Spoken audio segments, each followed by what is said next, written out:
Okay, what's up guys? It's Tim, and in today's video I'm going to be talking about the upcoming arena changes for the new Hearthstone patch that's coming out. I think it's 10.4, something like that.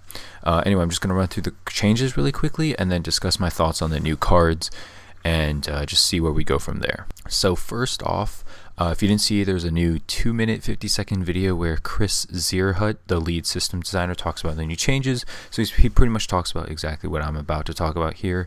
Essentially, the cards from BlizzCon are finally being added to the game mode. There's 9 new cards, 1 card from each class. Cards will be offered based on their power level and not just by rarity. So there was an example where like Fireball was next to Leyline Manipulator, which is a rare, and Primordial Drake, which is an epic, and so they're all kind of like around the same power level, and so it's not just an easy pick like you pick Fireball over like Wisp or something like that. So I think that'll make arena much more interesting now, and decisions will have to be much tougher now. The next thing is that legendary cards will still be offered in sets of 3. That won't change, and picks 1, 10, 20, and 30 will still contain cards that are of rare quality or better, so that also won't change. And the last thing that's new is that they're temporarily disabling the increased chance to see cards from the most recent expansion. So I think cards like the Hunter Spellstone and like Kobold Librarian, things like that were like kind of like good cards for the past expansion, they're going to be less seen. So I think that's good. It'll offer more variety. So now that we went over the new arena rules and picks and all that, I'm going to go through the 9 cards. So there's 1 class card for each class, and we're just going to jump into it. So keep in mind that these are going to be temporary and not permanent change to arena. The audience from BlizzCon voted from 3 options, and these are the winners. So here we go. Let's start off with the Hunter. So the Hunter is going to get a new card called Deadeye, 2-mana spell. For the rest of the game, your hero power can also target minions. We've seen a card, the Sniper, a 2-mana 2/3 epic from before that had this kind of ability built into the card, but this is now a spell that for the rest of your game, your hero power will be able to target minions. And this is pretty useful in general. However, in the current metagame, I don't think hunters are going to look for something like this, because hunters in arena right now are really just about beating your opponent really fast, and just they don't worry about heal. They kind of control the board, but mostly just like use their hero power, go face, kill command, go face, all that. And that's why hunters are pretty dominant right now. So I think this card doesn't fit right now, but maybe in another control kind of hunter meta, it would fit. And obviously these cards in arena, so they're not going to be in constructed, and you'll never see them in constructed. The Mage card is a 5-mana spell called Polymorph, another kind of polymorph.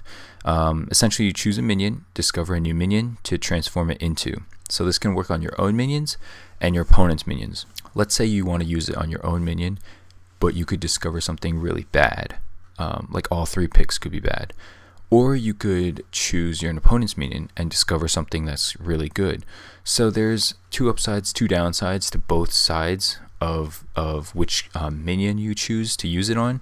But at 5 mana, I think it's just too slow. It doesn't really fit in the mage meta right now. It doesn't really accomplish what mages want to do, and it's just too RNG. I think it'll be fun sometimes to see it. You'll see it in some highlight reels probably, but overall I think this card's just too risky if you're trying to build a competitive like 12-win deck in arena, and so I wouldn't go for it. The next card is for Warriors. This is probably one of the better cards out of this 9-card set. It's the Blazing Longsword. So it's a 3-mana warrior, 2/3 weapon. Also damages minions next to whomever your hero attacks. This is just really good to control the early game. Not a lot of things have, a lot of health. And so let's say he plays like a Shrieking Shroom. This deals with it perfectly. It deals with a lot of low health stuff in the early game. 3 mana is a bit expensive, but since it has 3 durability, I think it's okay. I think if it was costed any differently, it wouldn't be played at all. But because it's 3 mana 2/3 and has this ability, I think it's pretty good. I think Warriors need this kind of weapon, especially since Warriors kind of suck in arena right now. So definitely go for this card if you see it. Taking a look at the next 3 cards, the first one is the Hand of Salvation, a 1-mana paladin spell, or secret rather, and it says when your second minion dies in a turn, return it to life.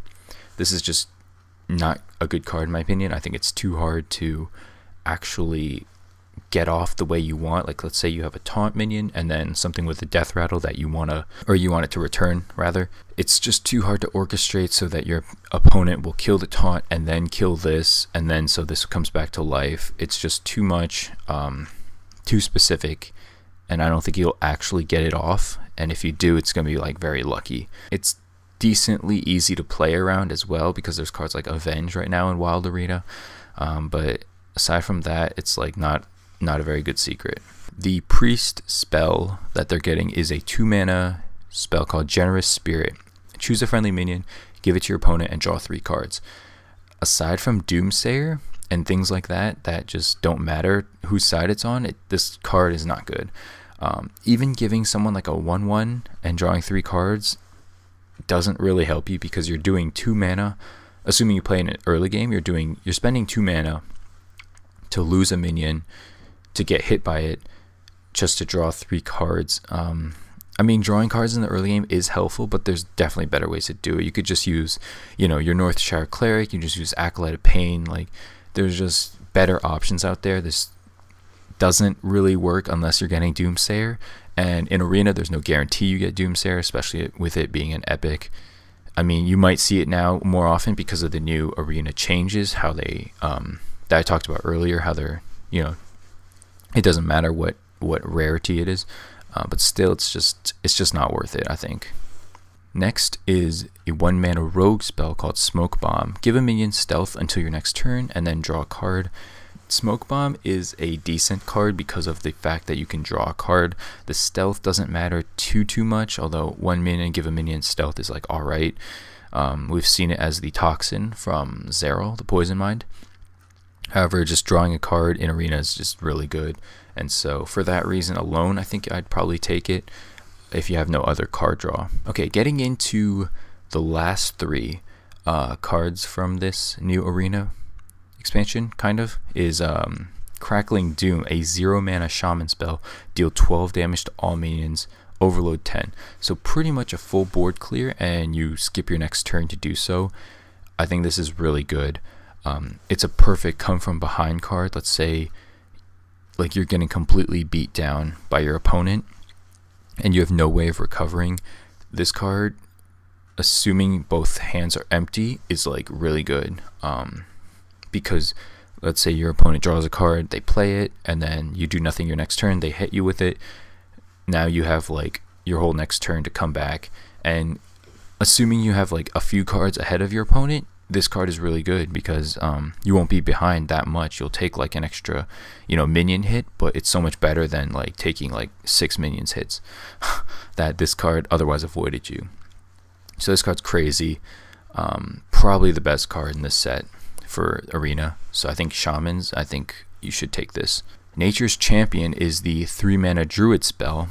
Return a friendly minion to your hand and give it +5/+5. Not a very good card, honestly. Returning a minion to your hand in the early game doesn't do much, even if you wanted like a battle cry effect with it, because in Arena you're just about the board and tempo. Returning something to your hand just slows you down, even if it's like a Wisp or something like that. And I don't know why you'd pick a Wisp anyway, but it's very slow. It's kind of a win more card, and I don't see it helping you when you're behind, so don't pick this card. And lastly is Bottled Madness. This is a 0-mana Warlock card. Replace your hand with random demons. Not a terrible card because you can tap with your hero power, so you can get a lot of cards. And if you just don't like your deck, I mean, you could replace it. You could get Jiraxis, Void Lord now, like the Homunculus, the Void Walker. In Arena, you can get Mal'Ganis as a Void Caller. You can get a bunch of good stuff in Arena for while Wild is still going on. So this is a pretty nice card. And at 0 mana, it's very flexible. You can use it when you need to. And that's actually going to do it for the 9 cards. Here's another quick look at them. So the cards that I think are going to be the best are going to be the Blazing Longsword, the Crackling Doom, and the Bottled Madness. Smoke Bomb is going to be okay. Polymorph is going to be sometimes okay, and everything else I think is just not worth picking. So the classes that needed help in Arena, I think, got it with these cards, and so these will be temporary once the new patch drops, and Arena exclusive, as I said before. And yeah, this is my analysis on them. Come back and let me know once you played with them what your thoughts are, and I'll see you in my next video. Peace.